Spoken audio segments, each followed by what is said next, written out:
Hey guys, today we'll go over lesson 2 of our physics class, and that will be free fall. So let's get right into it. So last time we dealt with one-dimensional kinematics. Here we will stick to one dimension, but rather than working in the x direction of motion, we'll actually be looking at the y direction, right here. So for this, we will use the same kinematics equations we used last time, except that we'll switch the x's with the y's to indicate that we're working in the y direction.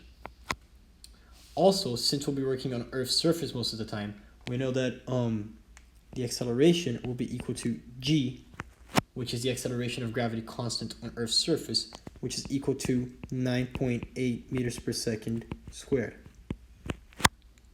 Now guys, remember, g is a positive constant.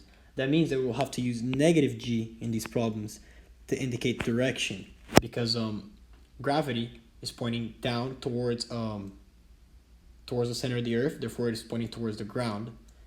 So we use negative g in order to solve these problems.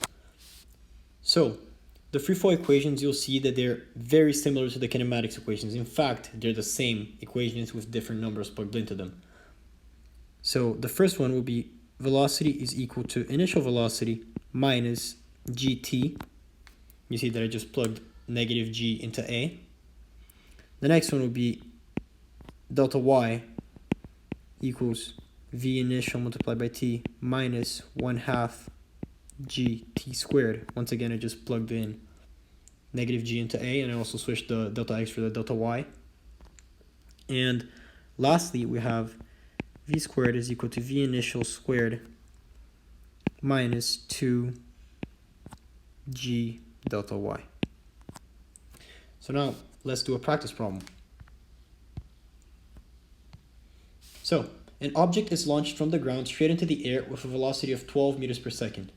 What is the maximum height that the object will reach? So first, let's jot down our knowns and our unknowns.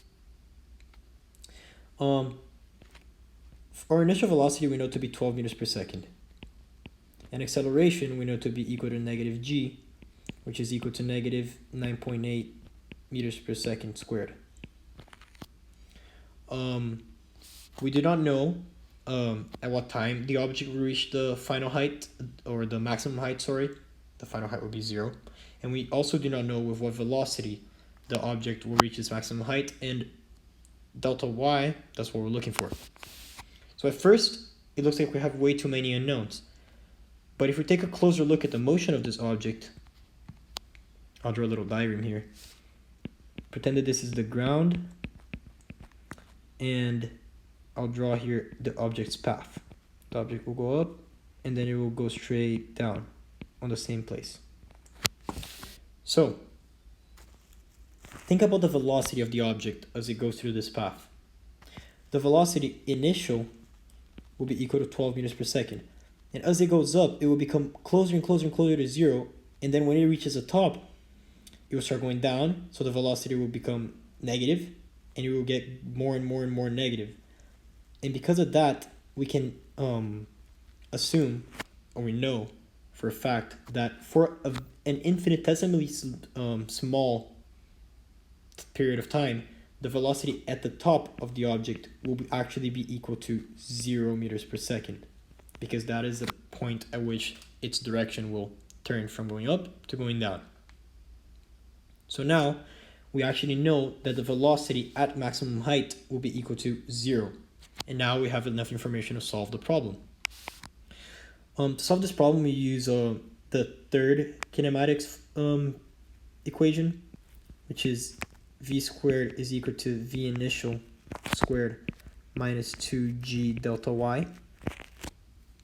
I will set velocity equal to 0. So 0 squared is equal to v initial, which is 12 squared, minus 2 times 9.8 delta y. So now let's reorder this really quickly. Let's rearrange this. I'll add this term, one of the terms over to the other side. So I'll have that 2 times 9.8 times delta y will be equal to 12 squared, which is 144, Multiply 9.8 by 2, we get 19.6 delta y equals 144. So delta y will be equal to 144 over 19.6, and that will be equal to 144 divided by 19.6, which is 7.35 meters. And that will be the answer to our problem. So that will be it for this video. I will post more practice problems online for you guys to do, and the more practice you do, the better. And I hope to see you guys next time.